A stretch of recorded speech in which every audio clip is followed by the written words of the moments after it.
আসসালামু আলাইকুম। আজ আমি ছোলা বুট দিয়ে খিচুড়ি রান্না করে দেখাবো যে কিভাবে ছোলা বুট দিয়ে খিচুড়ি রান্না করা যায়। যদি কেউ না খেয়ে থাকেন তবে অবশ্যই একবার রান্না করে খেয়ে দেখবেন ছোলা বুটের খিচুড়ি। এর জন্য লাগছে পোলাওয়ের চাল। এখানে আমি 250 গ্রাম পোলাওয়ের চাল ধুয়ে পরিষ্কার করে নিয়েছি। আর তার সাথে নিয়েছি 200 গ্রামের মতো ছোলা বুট ধুয়ে ভালোভাবে সিদ্ধ করে নিয়েছি। যে সিদ্ধ করা ছোলা বুট। চুলায় একটা ননস্টিকের প্যান নিয়েছি, এটা একটু বড় সাইজের। এখন এটা গরম হয়ে গেছে, দিয়ে দিলাম পরিমাণ মতো তেল।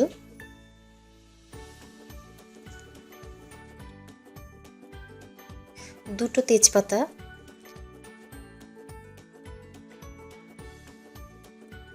3 টুকরো দারচিনি, 3টা লং, 1/4 কাপ পেঁয়াজ কুচি,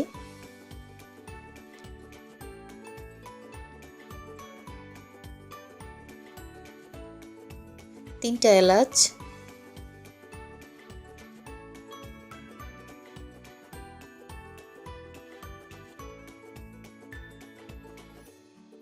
লবণ স্বাদ মতো,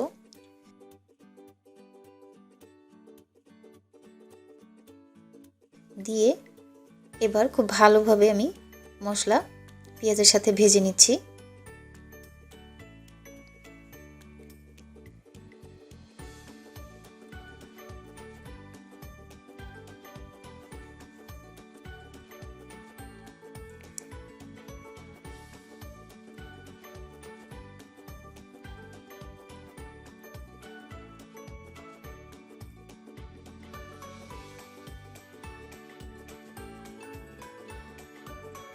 পেঁয়াজ ভাজা হয়ে গেছে, আমি একদম লাইট ব্রাউন করিনি, হালকা করে ভেজে নিয়েছি।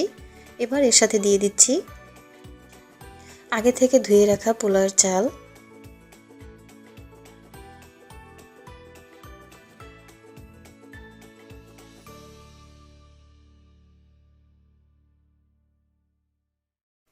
মুগ ডাল,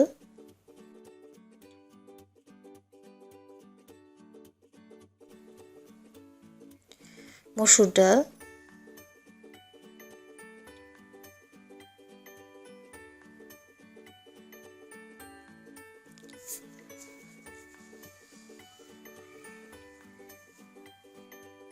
আদা বাটা হাফ চা চামচ,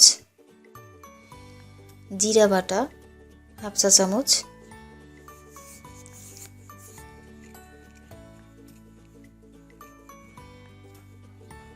রসুন বাটা 1 চা চামচ, হাফ চা চামচ মরিচের গুঁড়া,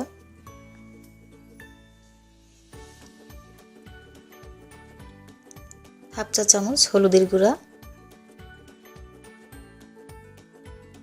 এখন খুব ভালোভাবে মিক্স করে ভেজে নিব ডাল এবং চাল।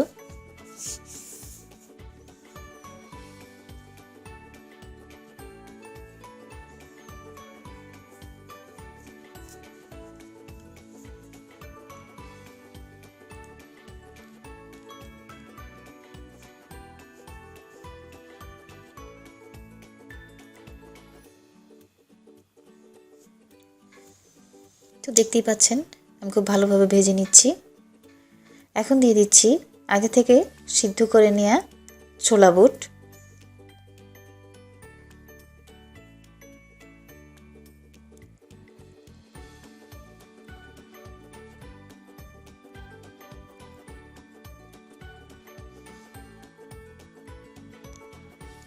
নেড়ে চেড়ে মিক্স করে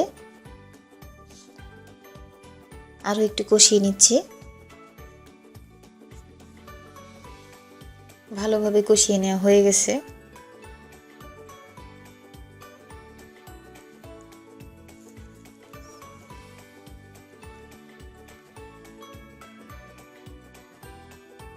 একদম ঝরঝরা হয়ে গেছে, কষানোটা দেখলেই বোঝা যাচ্ছে।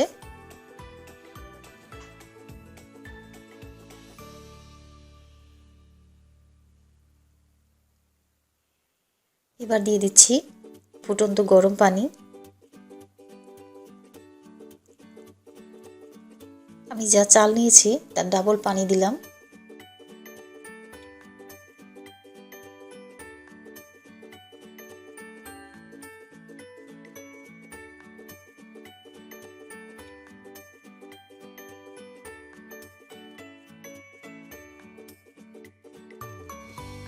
এখন নেড়ে খুব ভালোভাবে মিক্স করে দিচ্ছি।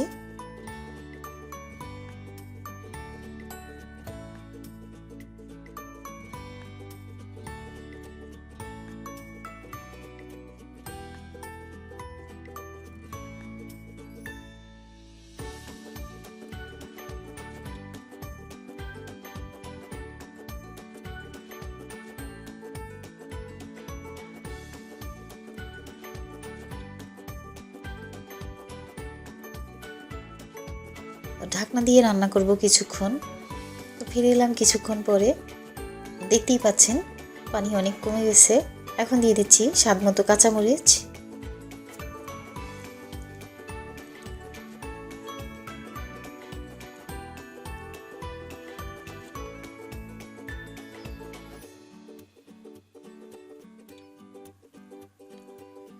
নেড়ে খুব ভালোভাবে মিক্স করে দিচ্ছি।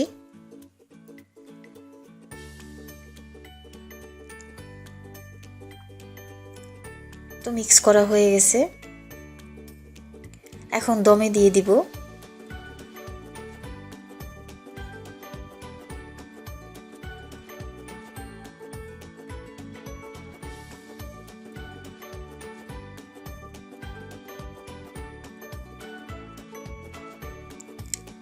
তো এখন ঢাকনা দিয়ে দমে রেখে দিব 15 থেকে 20 মিনিটের জন্য। তো ফিরে এলাম 15 থেকে 20 মিনিট পরে। দেখতেই পাচ্ছেন এখন দিয়ে দিচ্ছি ঘি 1 চা চামচ। ঘি শেষের দিকে দিলে ঘিয়ের ফ্লেভারটা খুব ভালো আসে খিচুড়িতে। তো আপনারাও এভাবে দিয়ে দেখবেন।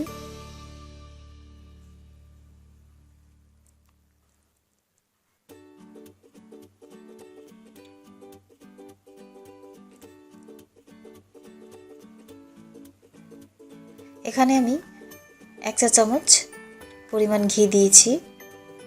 এবার ঢাকনা দিয়ে রেখে দিব 2-3 মিনিটের জন্য। ফিরে এলাম আরও 2-3 মিনিট পরে।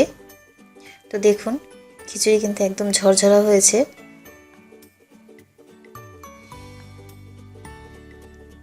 তো এবার একটু পরিবেশন করে দেখাচ্ছি।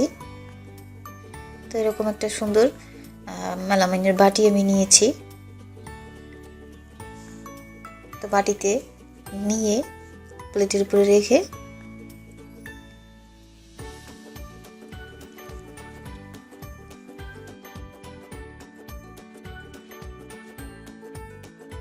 তো দেখতেই পাচ্ছেন আমি কিভাবে পরিবেশন করছি।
তো কেমন লাগলো আমার ছোলা বুটের খিচুড়ির এই রেসিপিটা সেটা অবশ্যই কমেন্ট করে জানাবেন। ভালো লাগলে সবার সাথে শেয়ার করবেন। সবাই ভালো থাকবেন, সুস্থ থাকবেন।